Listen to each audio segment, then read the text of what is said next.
नमस्कार मित्रांनो, पुन्हा एकदा मी होस्ट संग्राम ढवळे तुमच्या सगळ्यांचं हार्दिक स्वागत करतो. पहिला सेगमेंट आपला मगाशी संपला. आता आपण दुसरा सेगमेंट सुरू करत आहोत आणि या दुसऱ्या सेगमेंटचं नाव आहे तेडी बात. पहिल्या सेगमेंटमध्ये आपल्या पाहुण्या होत्या सौ सुगंधा भूषण पेदे मॅडम. आता आपण त्यांना काही तेडे प्रश्न विचारणार आहोत.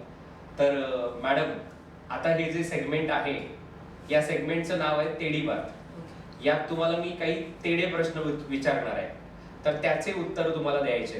तर माझा पहिला तेडा प्रश्न आपल्यासाठी आहे की मॅडम, तुम्ही गेली 30 वर्ष झालं शासकीय अधिकारी म्हणून कार्यरत होतात. आता शासकीय अधिकारी म्हणून तुम्ही 2023 ला निवृत्त झाला, सेवानिवृत्त झाला. अहो, आतापर्यंत आपण असं पाहिलेलं आहे की शासकीय अधिकारी सेवानिवृत्त झाल्यानंतर आराम करतात, म्हणतात की आता बस झालं, काही करायचं नाही मला, नातवांसोबत वेळ घालवतात. मग तुमचं नातवांसोबतचा वेळ घालवायचा सोडून तुम्ही या सगळ्यांमध्ये का पडताय?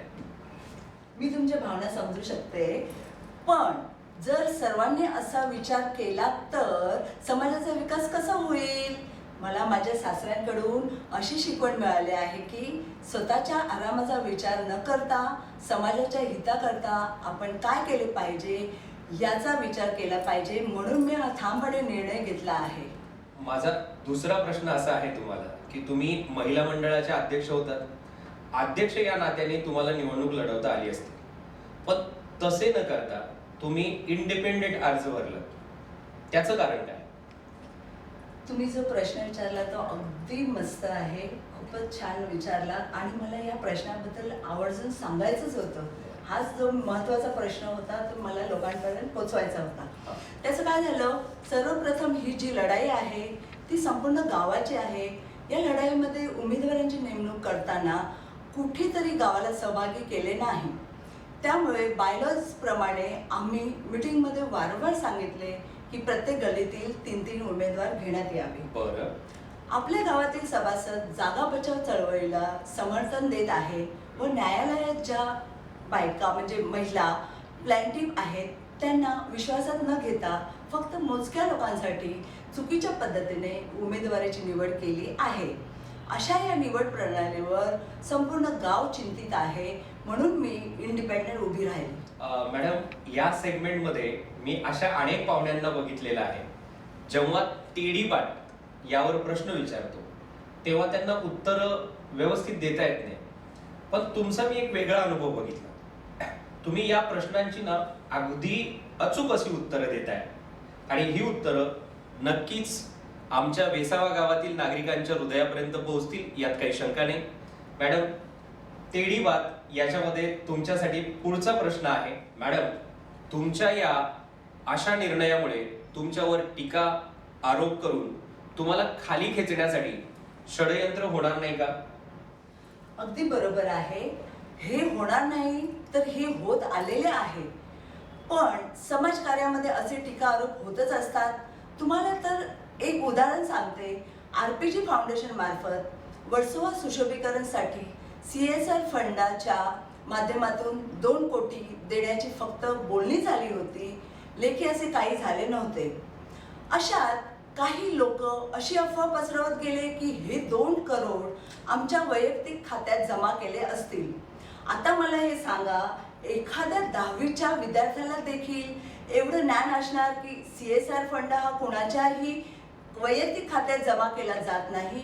जेव्हा एखादं काम पूर्ण होते तेव्हा इनवॉइसनुसार CSR फंड सँक्शन झाल्यानंतर एखाद्या संस्थेच्या बँकेच्या खात्यात जमा केला जातो. मला तर आश्चर्य वाटते की अशा या काही अज्ञानी लोकांची उमेदवारीसाठी निवड झालीच कशी? अगदी बरोबर. थोडक्यात मॅडम, तुम्ही निवडणुकीच्या रिंगणामध्ये जे उतरला आहात, म्हणजे एकंदरीत तुमची परिस्थिती अभिमन्यू ज्या पद्धतीने चक्रव्यूहामध्ये अडकलेला होता अशीच झालेली आहे असं म्हणायला काही हरकत नाही. अशा वेळी तुम्हाला कुणाची आठवण येते का की ती व्यक्ती जर जिवंत असती तर आता जी परिस्थिती निर्माण झालेली आहे त्यात सुधारणा करण्यासाठी त्यांनी तुम्हाला मदत केली असती? अशा कोणत्या व्यक्तीबद्दल आम्हाला सांगाल का? नक्कीच सांगते सर. अशा परिस्थितीत मला स्वर्गीय ॲडव्होकेट श्री शांताराम वेसावकर आणि त्यांच्यासारखे समाजाचे हितचिंतक ज्याने समाजासाठी ही जागा विकत घेतली होती, त्यांची आठवण येते. ती जर असते तर ही परिस्थिती आलीच नसती. मॅडम, आतापर्यंतच्या मुलाखतीमध्ये तुम्ही जवळपास सगळ्या प्रश्नांची उत्तरं दिली, सगळ्या प्रश्नांना हात घातला. आता मला फक्त तुम्हाला एक विनंती करायची आहे की आपले जे कोळी बांधव आहेत, या कोळी बांधवांना तुम्ही काय आव्हान कराल? मी पुन्हा एकदा तुम्हाला सांगेन, फक्त आश्वासन देणाऱ्यांना नाही, तर ज्या हाताने काम करून दाखवले अशा हातांना मतदान करा. मी असे माझ्या कोळी बांधवांना आवाहन करते की 25 मेला मतदान केंद्रावर येऊन चावीच्या गुच्छावर शिक्का मारून मला बहुमताने विजयी करा. माझ्या कोळी बांधवांवर माझा पूर्ण विश्वास आहे. ते मला बहुमताने विजयी करतील. मी निवडून आल्यास हा माझा विजय नसून माझ्या कोळी बांधवांचा विजय असेल. नक्कीच मॅडम, आज तुमच्याशी गप्पा मारून खूप भारी वाटलेलं आहे. आपण या मुलाखतीमध्ये अनेक प्रश्नावरती प्रकाश टाकला. त्यामध्ये आपला पहिला प्रश्न होता तो कोळी बांधवांच्या जागेचा प्रश्न होता. त्यानंतर तुम्ही निवडणुकीच्या रिंगणामध्ये का उतरलात आणि इथल्या तरुण मुलांसाठी रोजगाराची निर्मिती कशी करणार आहात यावरही तुम्ही प्रकाश टाकला. त्याचबरोबर महिला मंडळाच्या माध्यमातून महिला सक्षमीकरण यासाठी पण तुम्ही भरीव काम केलेलं आहे.